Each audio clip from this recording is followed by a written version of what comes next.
Fala galera, tudo beleza? Enfim, estou aqui de volta depois de quase 5 meses. Uma correria, entrei de férias também, precisei descansar, né? Também sou gente. E atendendo a muitos pedidos, eu vim aqui gravar esse vídeo, que é o vídeo sobre a guerra na Ucrânia. Bom, essa tensão já está se desenrolando aí desde dezembro, janeiro. E muitos alunos me pediram, muita gente, muitos amigos meus me pediram, e assim, eu demorei um pouco até pela questão da correria. No dia a dia voltei a trabalhar no 320, nem no 220. E eu precisei também recolher muitas informações, porque é uma questão muito complexa, muito. Eu separei aqui para vocês, pessoal, 10 pontos. 10 pontos para você entender essa questão na Ucrânia, esta guerra na Ucrânia, ou como diz o Putin, essa operação militar especial na Ucrânia. Bom, primeiro ponto, vamos direto ao ponto, né? Aos pontos. A questão histórica. A Ucrânia é a Rússia. A Ucrânia é o berço da Rússia, eu costumo sempre falar isso. E os especialistas também dizem isso. A Rússia nasceu na Ucrânia. Quem assistiu a série Vikings vai lembrar da época que o rei Ivar, fugindo lá da terra dos Vikings, foi para Rússia. E a Rússia era onde? Kiev, a capital hoje da Ucrânia, era a Rússia medieval. Isso é lá para o século 9 ou 8. Nesse período, ali nascia a base do Império Russo, o grande Império Russo, que durou até um dia desses, século 20, né? Até 1917 existiu o Império Russo. Então ali nasceu, é o berço dessa Rússia imperial. Acima você tem a Bielorrússia, ou Belarus, hoje Belarus, né, um país, mas também fazia parte desse Império Russo, e a grande Rússia que temos hoje nasce daí. Não vou aprofundar nesse assunto, porque eu não sou professor de história, sou de geografia, mas é um ponto importante, porque o Putin, ele parece, né, pelas falas dele, que ele é um saudosista desse grande Império Russo. Então a Ucrânia, na visão dele, faz parte dessa área historicamente, culturalmente ligada à Rússia. Bom, segundo, vou pular lá para a União Soviética, porque a Ucrânia, durante a época da União Soviética, era uma das repúblicas mais importantes dessa união de países. Pós 1917, a revolução bolchevique dos socialistas, né, Lenin e seus camaradas, em 1922 surge a União das Repúblicas Socialistas Soviéticas, a URSS, e a Ucrânia fazia parte dessa república, junto com outras repúblicas, e a Rússia era uma das repúblicas mais importantes desse agrupamento de países, né? E aí vem um ponto importante, o Holodomor. A Ucrânia na União Soviética passou por esse momento, por volta da década de 40, o líder Stalin, um dos líderes da União Soviética, promoveu um confisco da produção agrária da Ucrânia, porque uma grande crise na produção agrícola da Rússia gerou carência, escassez desses produtos lá dentro do território russo, e aí foi necessário, segundo a visão de Stalin, esse confisco da comida, né, produzida pelos ucranianos. E aí isso gerou um genocídio, alguns autores tratam como genocídio em massa da população ucraniana, ficou conhecido como Holodomor. Então isso aumentou o quê? Esse sentimento anti-Rússia em parte da Ucrânia, que hoje ainda é muito forte. Eu já estou falando aqui de século XX, tá, pessoal?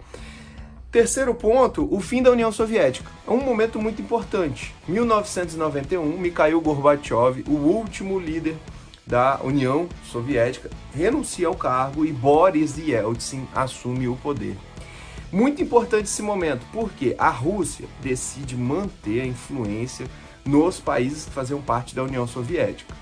Ucrânia, a Polônia, que era associada, Cazaquistão, Tajiquistão, Uzbequistão, Azerbaijão, Geórgia, Armênia, diversos países do leste europeu e do centro da Ásia passaram a fazer parte de um bloco econômico chamado SEI, Comunidade dos Estados Independentes.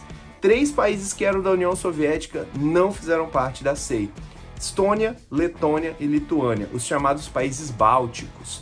Esses países banhados pelo Mar Báltico decidiram o que nesse momento? 91. Foi um pouco depois, né? Fazer parte da União Europeia. Um momento importante, porque esses países hoje têm um alto desenvolvimento na sua economia, tem um IDH muito alto, tem um desenvolvimento socioeconômico considerável. E isso despertou na Ucrânia um tipo, pô, eu fiquei aqui do lado da Rússia e a gente não teve esse desenvolvimento socioeconômico. E a Ucrânia, galera, é o maior país da Europa, é comparável ao estado de Minas Gerais, né? Não é um país grande, mas na Europa, né, diante de tantos países pequenos, a Ucrânia é muito grande, e ela é o celeiro do mundo, cara. A gente não fala muito disso, mas a Ucrânia produz 70% do trigo do mundo, Ucrânia e Rússia, né? Então tem uma importância, uma relevância muito grande, mas não alcançou esses níveis de desenvolvimento socioeconômico. Faz parte do leste europeu, país mais pobre, um país com grande concentração de riqueza, muita corrupção no sistema político. Então isso gerou a visão, né, de que ex-repúblicas soviéticas se desenvolveram. Também Polônia, Romênia, que eram associadas à União Soviética, a Eslováquia e a República Tcheca entraram na União Europeia anos mais tarde e também figuram com alto desenvolvimento socioeconômico graças a essa associação. E aí a Ucrânia, os ucranianos, né, pelo menos parte do oeste da Ucrânia, a população que faz parte mais oeste, tem a visão mais para o ocidente. A parte mais do leste é russa, e aí continua querendo manter esses laços com a Rússia. Então vamos lá para os anos 90 e 2000, quarto ponto, onde a Rússia, fim de governo Boris Yeltsin, 99, ele renuncia ao cargo por diversos problemas, ele passa por vários problemas de saúde, também tinha problemas com bebida, e era um presidente muito impopular, né? A Rússia, anos 90, problemas sérios na economia, pobreza, miséria, e aí, anos 99, 2000, o Vladimir Putin, até hoje, é o presidente da Rússia. Só ficou 4 anos fora do poder. Não vou me aprofundar aqui agora, porque é um assunto também que demanda um maior tempo de discussão. Putin assume o poder e, além de outras coisas, na geopolítica internacional, decide manter a influência na Ucrânia, né? Essa influência que sempre existiu na história, decide manter essa influência. Reparem, a Ucrânia, ela nasce em 91, é um país muito novo, é mais novo até que eu. Eu sou de 87, a Ucrânia é de 1991. Então, qual é a influência? A influência política nos presidentes da Ucrânia. A Ucrânia é uma democracia, eles elegem os presidentes a cada 5 anos. E aí, em 2005, um presidente anti-Rússia, mas anti-Rússia mesmo, chamado Viktor Yushchenko, assume o poder. E esse cara, depois de um discurso contra o Putin, cheio de ódio a Moscou, ele foi envenenado pelo Putin. Modus operandi de Putin. Nunca tome um chá com o Putin. Se ele te chamar para ir na casa dele para te dar um chá bem dado, não vá. O Putin vai envenenar esse chá, se você for anti-Putin, né? Se você for amigo de Putin, maravilha. Mas vá com cuidado. Foi envenenado, tem a foto aí mostrando como ficou o rosto do Yushchenko, né? Ele não morreu, mas o rosto dele ficou completamente desfigurado, teve que fazer várias cirurgias para ficar com o rosto visível, graças a esse envenenamento. Em 2010 ele perde as eleições para Viktor Yanukovych, aliado da Rússia. E aqui é um momento também muito importante, porque é um governo pró-Rússia na Ucrânia, e ele perdeu as eleições em 2005, eleições sempre muito confusas, complexas, e a de 2010 os especialistas internacionais falaram que a Rússia interferiu e tudo mais, e ele assume o poder. E ele adota uma política extremamente pró-Rússia. E aí a questão muda quando ele, em 2014, não assina um acordo com a União Europeia. Não de entrada na União Europeia, mas de aproximação. Porque a entrada na União Europeia é bem complexa. Parte da população da Ucrânia queria fazer parte da União Europeia, mas a parte da russa da população não queria. E ele rompe porque o Putin influenciava no seu governo, não permitiu esse momento. E aí é um momento chave, um momento muito importante, que a gente vai ver agora no 6º ponto dessa questão.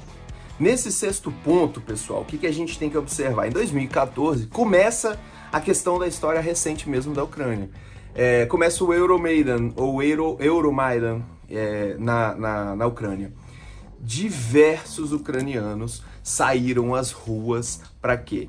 Protestar contra o presidente Yanukovych e contra ele ter fechado esse acordo proximidade com a União Europeia. E aí a situação ficou muito tensa, os protestos foram muito violentos, a polícia reprimiu com muita violência, a polícia ucraniana, né, do governo Yanukovych. Ele renuncia ao cargo, na verdade ele nem renunciou, cara, ele fugiu para a Rússia. A Rússia ficou por algumas semanas sem presidente, ele sumiu, foi para a Rússia, foi para Moscou, porque teve medo de morrer, né? Os protestos foram muito violentos, muito violentos. Inclusive alguns grupos neonazistas armados começaram a se fortalecer nesse período, algo também até surreal. Tem muito disso na Ucrânia, infelizmente, né? O batalhão de Azov é o mais conhecido. E aí ele foge. E aí a Ucrânia fica sem presidente. Ele é considerado um traidor dentro da Ucrânia, porque ele abandonou o país. E um presidente interino assumiu. Isso muito rápido, tá, galera? Em questão de 2, 3 meses.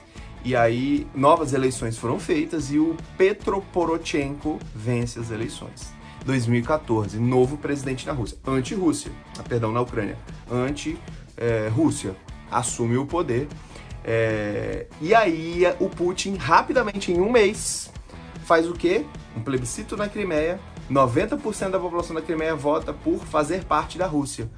Boa parte da população da Crimeia fala russo. Muito importante isso. Fala russo não necessariamente é russo, mas tem uma ligação forte com os eslavos da Rússia. E aí eles decidem fazer parte da Rússia e a Rússia faz o quê? Anexa militarmente a Crimeia. O Putin disse que foram militantes anti-Ucrânia, né? Militantes da Ucrânia que não são a favor da Ucrânia, sem bandeira, né? Que anexaram sem nenhum tiro. E aí, um momento importante. O ponto 7, que sanções econômicas são aplicadas ao Putin por ele ter apoiado esses grupos militares dentro da Ucrânia. Então esse é um momento muito importante porque Putin anexa a Crimeia, ponto 7. Ponto 8, as sanções econômicas do Ocidente contra a Rússia e começa uma guerra civil dentro da Ucrânia. As sanções econômicas vêm porque o Putin favoreceu grupos militantes, né, dentro da Ucrânia, pró-Rússia, para lutar contra o governo da Ucrânia.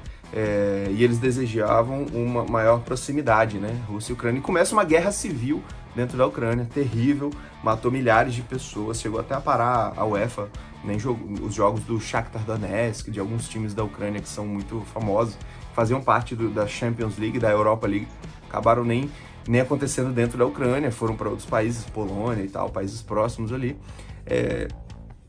por conta dessa guerra civil de 2014 em diante. Até agora ela ainda existia, agora não mais por causa da guerra, mas esses grupos lutavam contra o governo. E o governo ucraniano de Petro Poroshenko financiou e deu poder a alguns grupos neonazistas, dentre eles o batalhão de Azov, que gozava de algum poder ali dentro do governo ucraniano. Não tinha o poder central, mas gozava de algum poder. E aí um ponto importante, o 9º ponto da nossa lista, a OTAN. A OTAN meio que cercou a Rússia. Quem é a OTAN? Organização do Tratado do Atlântico Norte. Uma organização criada em 1949 para combater a União Soviética, liderada pela Rússia.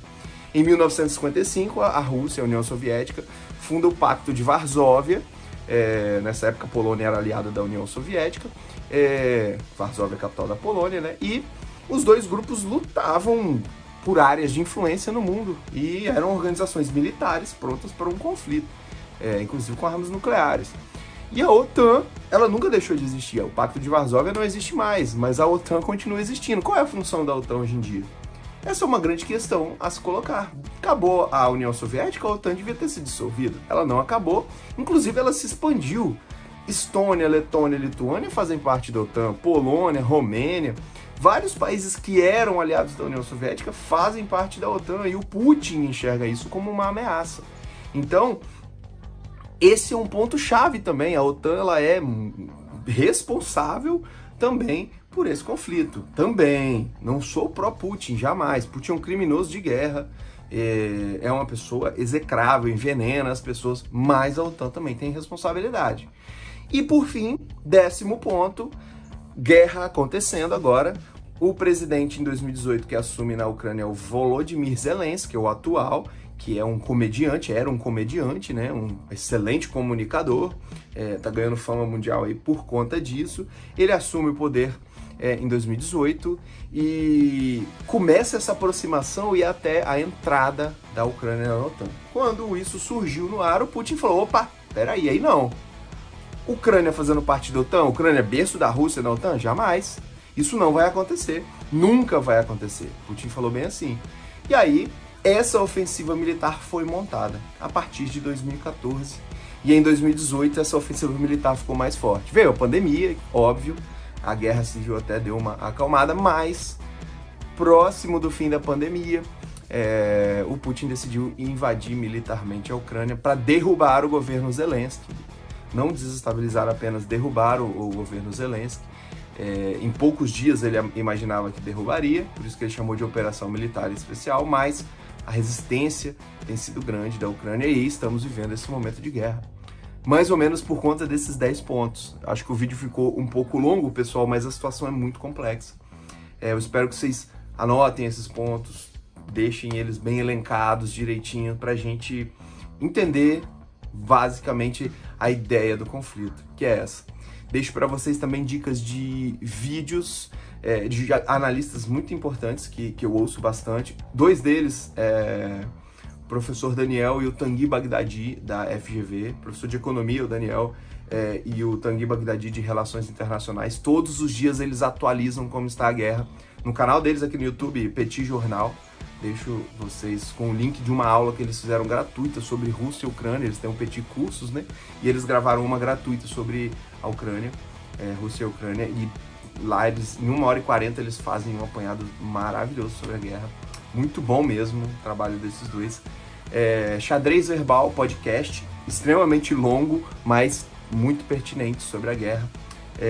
Também recomendo que sigam no Twitter professor Guilherme Casarões, Fabrício Vitorino, especialista em Rússia, sobre o conflito. Recomendo também, galera, a mídia ocidental ela adota uma posição pró-Ocidente. A Globo News, CNN, os 2 canais que eu mais acompanho sobre a guerra. Mas a visão é pró-Ocidente. Tudo que os Estados Unidos defende, a Europa Ocidental defende, eles vão defender. É a posição oficial da imprensa tradicional no Brasil. Eu recomendo que assistam, óbvio, para tirar suas conclusões, mas o contraponto é necessário. Vejam os vídeos do Tio Rei, o Reinaldo Azevedo. O Reinaldo Azevedo, ele tem mostrado um contraponto interessante. Ouçam o Tio Rei. Ele, das 6 às 19h20, ele fala na rádio Band News, não é da coisa, e ele tem comentado bastante nessas últimas semanas sobre a guerra e mostrado o papel que a OTAN tem desempenhado para favorecer a guerra. De forma alguma ele é pró-Putin, ele deixa isso bem claro, mas é um contraponto interessante, porque a nossa imprensa não comenta sobre esse papel que a OTAN desempenha, o ponto 9 aqui da nossa lista. Beleza, galera? Desculpem o vídeo longo, mas espero que vocês tenham gostado. Deixem um like, se inscrevam, compartilhem esse vídeo com os colegas e bons estudos a todos aí. E não a guerra, né, pessoal? A guerra ela só traz destruição, morte, pessoas, e vamos lutar por um mundo sem guerras. Essa é a nossa ideia, entender as guerras para que elas não aconteçam mais. Beleza? Tchau, tchau, pessoal.